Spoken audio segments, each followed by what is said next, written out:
Friends, आज की class में हम पढ़ेंगे कि हम एज लॉन्ग एज यूजुअल और एज वेल एज का प्रयोग किसी सेंटेंस में कैसे करते हैं। तो चलिए वीडियो को शुरू करते हैं और सबसे पहले लेते हैं एज लॉन्ग एज को। तो देखिए, एज लॉन्ग एज का प्रयोग हम फ्यूचर के किसी आइडिया को एक्सप्रेस करने के लिए करते हैं। एज लॉन्ग एज का प्रयोग जब हम किसी फ्यूचर के आइडिया को एक्सप्रेस करने के लिए करते हैं तो हम एज लॉन्ग एज के बाद प्रेजेंट इंडेफिनेट टेंस का प्रयोग करते हैं। जैसे I will remember you as long as I live, मैं आपको जब तक जिंदा रहूँगा तब तक आपको याद रखूँगा। अर्थात यहाँ पर देखिए, एज लॉन्ग एज के बाद आई लिव, यहाँ पर ये फ्यूचर टाइम है इसमें, ठीक है, जब तक मैं जिंदा रहूँगा।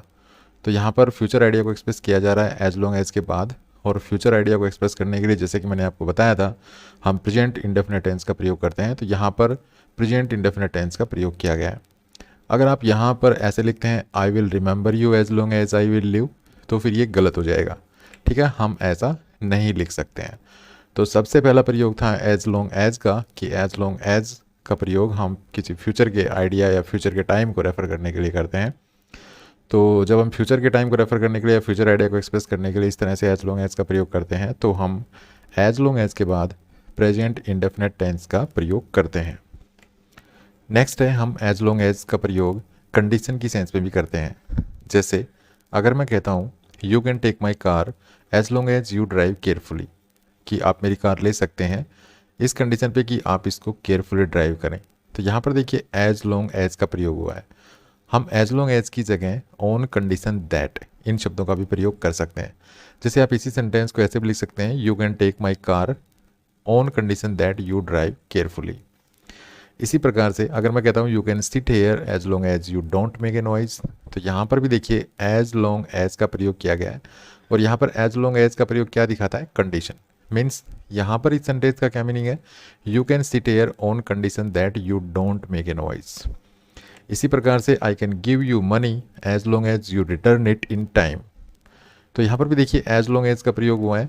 तो जब हम एज लॉन्ग एज का प्रयोग इस तरह से कंडीशन को एक्सप्रेस करने के लिए करते हैं, तो यहाँ पर इसका मीनिंग क्या होता है? On condition that. तो यहाँ पर आप इसकी जगह ऑन कंडीशन दैट इन तीन शब्दों को यूज कर सकते हैं। तो आप इस सेंटेंस को ऐसे भी लिख सकते हैं, आई can give you money on condition that you return it in time.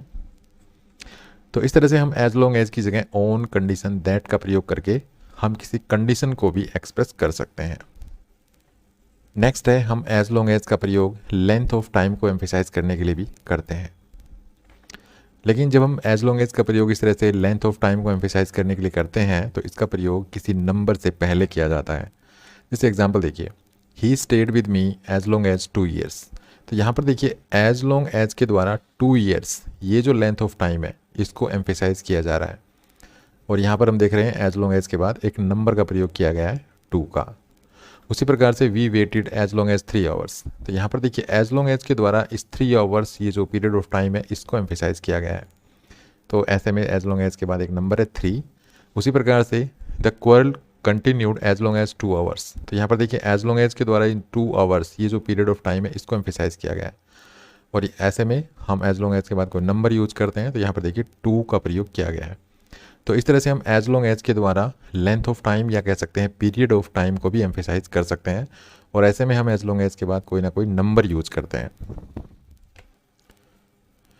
Next है, हम एज के बाद यूजुअल वर्ड का यूज करते हैं, यूजुअली वर्ड का यूज नहीं करते हैं। जैसे the train is late as usual. तो यहाँ पे देखिए एज के बाद यूजुअल का यूज किया गया है। अगर आप यूजुअल की जगह यूजुअली यूज कर देते हैं तो फिर ये गलत है, ठीक है। तो अगर आप ऐसे कहते हैं the train is late as usually, तो ये गलत है, ऐसे हम नहीं लिख सकते हैं। तो ये याद रखिए हमेशा कि एज के बाद यूजुअल वर्ड का यूज़ किया जाता है। यूजुअल एक एडजेक्टिव होता है, तो ये एज के बाद यूजुअल वर्ड का यूज़ करेंगे, हम एडवर्ब के रूप में इसको यूजुअली नहीं बनाएंगे। अगर हम यूजुअली लिखते हैं एज के बाद, तो ये गलत हो जाएगा। नेक्स्ट है, हम एज वेल एज की जगह नॉट ओनली बट आल्सो का प्रयोग भी कर सकते हैं, या हम ऐसे भी कर सकते हैं कि हम नॉट ओनली बट आल्सो की जगह एज वेल एज का प्रयोग भी कर सकते हैं।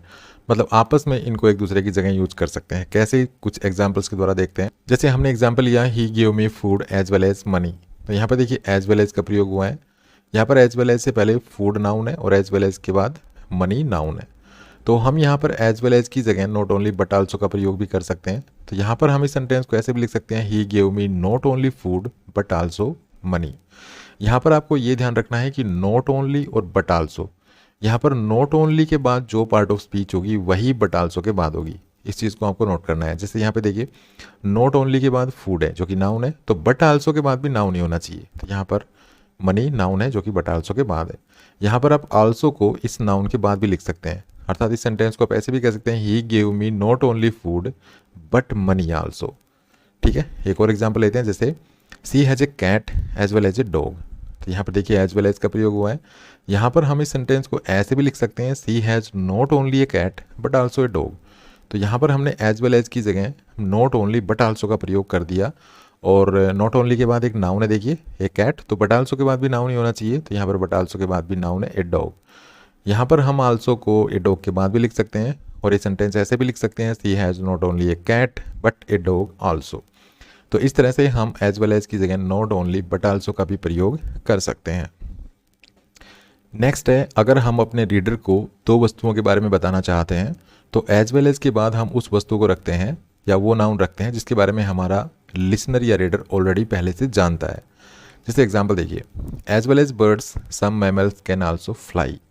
तो यहाँ पे देखिए एज वेल एज के बाद बर्ड्स को रखा गया है। अब यहाँ पर इस सेंटेंस में क्या कहा गया है कि पक्षियों के साथ साथ कुछ स्तनधारी जानवर जो मैमल्स होते हैं वो भी उड़ सकते हैं। तो मान लीजिए हम ये बात अपने लिसनर या रीडर को बताते हैं, तो हमारा रीडर ऑलरेडी क्या जानता है, हमारा जो लिसनर या रीडर है वो इन दोनों चीज़ों के बारे में, बर्ड्स और मैमल्स, इनके बारे में क्या जान सकता है कि इनमें से कौन उड़ सकता है। तो हमारा रीडर या लिसनर ये जान सकता है कि पक्षी उड़ सकते हैं, ठीक है, इस बात को तो सब जानते हैं। तो जो हमारा लिसनर या रीडर ऑलरेडी जानता है उस वस्तु को हम एज वेल एज के बाद रखते हैं। तो हम इसको ऐसे लिखेंगे, as well as birds some mammals can also fly. हम यहाँ पर मैमल्स को नहीं लिख सकते हैं, हम ऐसे नहीं कर सकते as well as mammals some birds can also fly, ठीक है, ये रॉन्ग होगा। इसी प्रकार से देखिए, people speak French in India as well as Hindi. तो हम यहाँ पे कह रहे हैं कि लोग जो हैं भारत में फ्रेंच के साथ साथ हिंदी भी बोलते हैं। तो जब हम ये बात बोलेंगे कि भाई पीपल जो है इंडिया में क्या बोलते होंगे, तो हम बताना चाहते हैं कि अपने लिसनर रीडर को ये बताना चाहते हैं कि भारत में जो लोग हैं वो फ्रेंच के साथ साथ हिंदी भी बोलते हैं। तो हमारा लिसनर ऑलरेडी क्या जानता होगा कि भारत में कौन सी भाषा लोग ज़्यादा बोलते होंगे या भारत के लोग कौन सी भाषा बोलते होंगे। तो जाहिर सी बात है हमारा लिसनर या रीडर ये जानता होगा कि हिंदी तो बोलते ही होंगे, ठीक है, ये इन्फॉर्मेशन तो हमारे लिसनर या रीडर को ऑलरेडी पता होगी।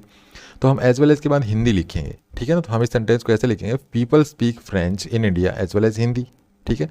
हम इसको आपस में चेंज नहीं कर सकते, हम ऐसा नहीं है कि हम फ्रेंच को हिंदी की जगह लिख दें, हिंदी को फ्रेंच की जगह लिख दें। तो अगर आप ऐसे लिखते हैं people speak Hindi in India as well as French, तो ये गलत होगा। हम एज वेल एज के बाद उसी इन्फॉर्मेशन को लिखते हैं जिस इन्फॉर्मेशन के बारे में हमारा लिसनर या रीडर ऑलरेडी जानता है। नेक्स्ट है, अगर हम एज वेल एज से पहले कोई क्लॉज यूज करते हैं और उस क्लॉज में टू इन्फिनेटिव का प्रयोग हुआ है, तो एज वेल एज के बाद हम इन्फिनेटिव का ही प्रयोग करते हैं, ठीक है, लेकिन उस इन्फिनेटिव में हम टू का प्रयोग नहीं करते हैं, हम बस वर्ब की बेस फॉर्म यूज़ करते हैं। वर्ब की बेस फॉर्म के बाद हम वर्ब की बेस फॉर्म से पहले हम टू का प्रयोग नहीं करेंगे। जैसे एग्जांपल देखिए, I have to clean the room as well as wash my clothes in the morning. तो यहाँ पर देखिए मेन क्लोज है I have to clean the room, उसके बाद हमने एज वेल एज का प्रयोग किया गया। तो एज वेल एज से पहले जो क्लोज है इसमें देखिए ये टू इन्फिनेटिव है, तो हम एज वेल एज के बाद यहाँ पर सिर्फ वॉश लिखेंगे, हम यहाँ पे टू वॉश नहीं लिखेंगे। तो इस तरह से हम अगर एज वेल एज से पहले कोई मेन क्लोज है उसमें अगर टू इन्फिनेटिव का यूज हुआ है तो एज वेल एज के बाद जो हम वर्ब लिखेंगे, मतलब जो इन्फिनेटिव यूज़ करेंगे, उस इन्फिनेटिव में हम टू यूज़ नहीं करेंगे। उसके बाद है, अगर हम दो नाउन्स को एज वेल एज के माध्यम से जोड़ते हैं, एज वेल एज के द्वारा जो है आपस में उनको ज्वाइन करते हैं, और ये नाउन एज वेल एज और नाउन ये जो पार्ट है अगर किसी सेंटेंस में सब्जेक्ट का काम कर रहा है, तो ये जो वर्ब होगी इसके बाद ये कौन से नाउन के अकॉर्डिंग लगेगी, ये लगेगी फर्स्ट नाउन के अकॉर्डिंग, ठीक है, इस नाउन के अकॉर्डिंग हम इसको लगाएंगे। अगर ये नाउन सिंगुलर है तो ये वर्ब भी सिंगुलर होगी, अगर ये हमारा नाउन प्लूरल है तो ये वर्ब भी प्लूरल होगी। कहने का मतलब है इस वर्ब पर इस नाउन का कोई कंट्रोल नहीं होगा, ठीक है। जैसे एग्जांपल देखिए, Kamal as well as his friends is guilty. तो यहाँ पर देखिए कमल हुआ एक नाउन, हिज फ्रेंड्स दूसरा नाउन, और इन दोनों नाउन्स को एज वेल एज के द्वारा यहाँ पे इसको ज्वाइन किया गया है, ठीक है, इनको कनेक्ट किया गया है एज वेल एज के द्वारा। तो ये जो वर्ब है इज, ये किसके अकॉर्डिंग है, ये है हमारे पहले नाउन के अकॉर्डिंग, कमल के अकॉर्डिंग। कहने का मतलब है यहाँ पर फ्रेंड्स, यहाँ पर जो फ्रेंड्स नाउन है इसके अकॉर्डिंग ये वर्ब हम यूज़ नहीं करेंगे, ठीक है। अगर आप यहाँ पे आर लिख देते तो फिर गलत हो जाएगा। तो इस तरह से अगर दो नाउन्स जो हैं एज वेल एज के द्वारा जोड़े गए हैं तो जो वर्ब होगी वो पहले नाउन के अकॉर्डिंग प्रयोग की जाती है। नेक्स्ट है, हम कई बार एज वेल एज के बाद जीरेंड का प्रयोग भी करते हैं और उसी सेंटेंस को हम जीरेंड को हटा के और यहाँ पर जीरेंड की क्लोज बना के भी लिख सकते हैं, लेकिन दोनों के मीनिंग में अंतर आ जाता है। अर्थात जब हम एज वेल एज के बाद जीरेंड यूज़ करते हैं तो मीनिंग कुछ और होता है, और एज वेल एज के बाद अगर हम कोई क्लोज यूज़ करके लिखते हैं तो फिर मीनिंग अलग हो जाता है, मीनिंग कुछ बदल जाता है। जैसे एग्जाम्पल देखिए, अगर मैं कहता हूँ he sings as well as dancing, तो यहाँ पे देखिए एज वेल एज के बाद डांसिंग जो कि जीरेंड है इसका यूज़ किया गया है। तो अगर हम इसको ऐसे लिखते हैं he sings as well as dancing, तो इसका मतलब है he not only sings but also dances. लेकिन अगर हम ऐसे लिखते हैं he sings as well as he dances, तो यहाँ पे देखिए एज वेल एज के बाद एक क्लोज का यूज़ किया गया है। ठीक है, तो अगर हम इसको जीरेंड को मतलब एक क्लोज बना के ऐसे लिखते हैं तो इसका मीनिंग हो जाएगा he singing is as good as his dancing. तो इस चीज़ को आपको याद करना है, इस डिफरेंस को आपको हमेशा अपने माइंड में रखना है कि अगर आप एज वेल एज के बाद जीरेंड का यूज़ करते हैं तो मीनिंग अलग होता है, और एज वेल एज के बाद अगर मतलब उसी मीनिंग को कन्वे करने के लिए मतलब जीरेंड को अगर आप क्लोज बना के लिखते हैं तो मीनिंग कुछ अलग होता है। तो कैसा लगा वीडियो? अगर वीडियो अच्छा लगा तो प्लीज़ लाइक कीजिए, शेयर कीजिए, चैनल को सब्सक्राइब करना ना भूलें। Thanks for this video, happy learning, bye bye.